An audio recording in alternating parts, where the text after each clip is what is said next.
Você já ouviu falar de um homem que enfrentou o Estado brasileiro, desafiou políticos, acumulou milhões em Bitcoin e desapareceu sem deixar rastros? Essa é a história de Daniel Fraga, uma figura polêmica, aplaudida por uns e criticada por outros. Mas hoje, além da sua fuga, vamos falar de algo que poucos comentam. Ele pode ter cometido um erro grave com a sua fortuna em criptomoedas, e você vai entender o porquê. No final, você irá formar a sua própria opinião. Fraga foi um visionário fiel aos seus princípios ou um rebelde que perdeu tudo por ideologia?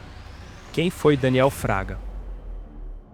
Daniel Fraga era um cidadão comum, morador do centro de São Paulo, e no decorrer de alguns anos se transformou em um dos maiores críticos do Estado brasileiro. Essa transformação não aconteceu de uma hora para outra. Foi um processo que começou por volta de 2010, quando ele começou a entender o próprio sistema que viria a combater. Sua jornada começou com uma indignação simples e cotidiana. Para onde vai o dinheiro dos impostos? Fraga via com os próprios olhos, todos os dias, a discrepância gritante entre o que o Estado arrecadava e o que oferecia em troca. As ruas cheias de buraco, a iluminação deficiente, as calçadas destruídas, as placas de sinalização mal colocadas. O contraste era brutal, brasileiros pagando uma das cargas tributárias mais altas do mundo para receber um dos piores serviços públicos.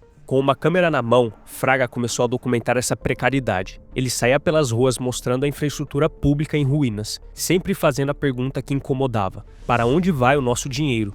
Trabalhando dentro do judiciário, ele começou a ver de perto as contradições do sistema, os privilégios, os salários exorbitantes de alguns servidores, enquanto os serviços básicos definhavam. Ele via a máquina estatal por dentro e não gostava do que encontrava.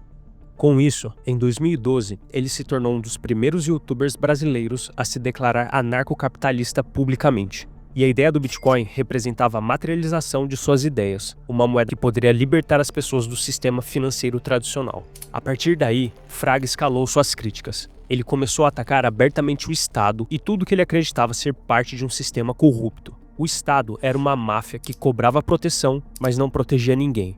Seus vídeos ficaram cada vez mais incendiários. Em 2012, ele criou o polêmico Aprenda a Roubar com a Receita, que mostrava exatamente essa contradição entre arrecadação e serviços.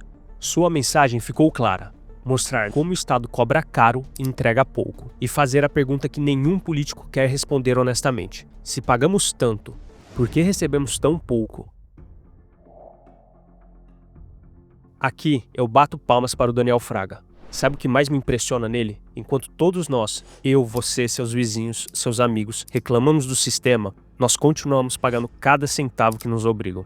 Daniel Fraga teve a coragem de dizer: eu não vou pagar. Ele olhou para tudo isso e disse: chega. Ele se recusava a obedecer decisões judiciais, recebia multas e ignorava tudo. Um dos casos mais famosos foi o processo movido por Luciana Genro, depois que ele criticou duramente em um vídeo. A justiça ordenou que ele apagasse o conteúdo e pagasse uma multa. Ele não só recusou, como zombou publicamente da decisão. O cara literalmente riu na cara do sistema. Enquanto todo mundo paga imposto por medo das consequências, ele simplesmente parou de pagar. Mas isso teve um preço alto. Antes de tudo isso explodir, Daniel Fraga já acreditava no Bitcoin. Em 2012 e 2013, quando quase ninguém falava disso, ele comprou grandes quantidades a preços ridiculamente baixos. Ele entendeu uma coisa que poucos entendiam na época: o Bitcoin não era só um investimento, era uma arma caso o sistema tentasse derrubá-lo. Quando a briga começou, ele já tinha se preparado. Quando o Estado tentou quebrar ele financeiramente, descobriu que não conseguia tocar no dinheiro dele. O Bitcoin havia tornado Fraga blindado. Em 2017, ele desapareceu. Nenhum vídeo novo, nenhuma postagem, nenhum sinal de vida. Nada. O erro: Bitcoin Cash. Aqui vem uma das partes mais polêmicas da história. Segundo mensagens em fóruns, Daniel Fraga teria cometido um erro que custou milhões. Ele teria trocado seus Bitcoins por Bitcoin Cash. Para quem não conhece a história, em 2017 o Bitcoin foi dividido. Um grupo criou o Bitcoin Cash, um sistema de pagamentos que poderia ser mais rápido e mais barato que o Bitcoin. Fraga acreditou no seu valor. Ele defendeu publicamente a ideia de que o BTC não seria escalável pelas altas taxas e transações demoradas. Se os boatos forem verdade, ele caiu numa armadilha comum que pega muitos investidores iniciantes: achar que uma criptomoeda mais rápida, com mais escalabilidade, vai necessariamente superar o Bitcoin. É um erro compreensível. Na superfície faz até sentido. Por que não escolher algo mais eficiente? O tempo e o crescimento do Bitcoin mostrou que essa lógica estava errada. Uma das qualidades mais excepcionais do Bitcoin é justamente sua mudança lenta e ponderada. Isso torna essa criptomoeda previsível e confiável, bem diferente de outras moedas digitais que têm líderes que a cada poucos anos mudam o código e fazem alterações estruturais, como por exemplo o Ethereum. A confiança no protocolo do Bitcoin é tão sólida que até mesmo os países já adotam como moeda de curso legal. Essa adoção institucional demonstra algo fundamental. Grandes instituições não investem pesado em sistemas voláteis ou experimentais. Eles preferem e escolhem protocolos estáveis e previsíveis. O que é lógico, você faria o mesmo. Se você tivesse 10 milhões de dólares e quisesse preservar o seu dinheiro, você não colocaria em alguma criptomoeda ou protocolo que fosse mudar a cada 4 anos. Se os boatos forem verdade, Fraga trocou milhões de BTC por uma criptomoeda que perdeu valor rapidamente. Em 2025, um BTC vale mais de 100 mil dólares. Um Bitcoin Cash, nem 500 dólares. Foi um erro? Provavelmente, mas um erro financeiro e não ideológico. Fraga queria, acima de tudo, ser livre, e essas duas criptomoedas lhe ajudaram. A lição. A grande inspiração que eu tiro desse caso.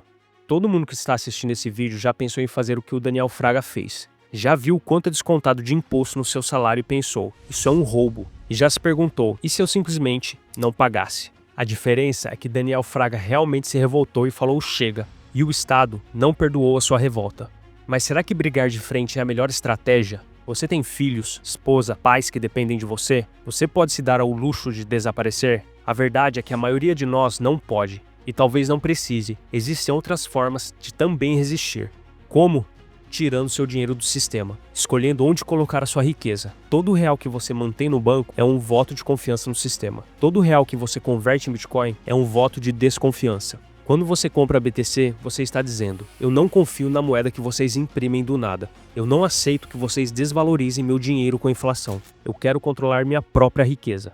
Daniel Fraga entendeu isso antes de muitas pessoas. O Bitcoin não é só um investimento, é uma forma de protesto e uma blindagem caso você sofra alguma perseguição política, que está cada vez mais comum em nosso país. E no futuro, quando mais lugares aceitarem, podemos nos livrar completamente do controle e da permissão para usar o nosso próprio dinheiro, que se precisamos de permissão, não é nosso.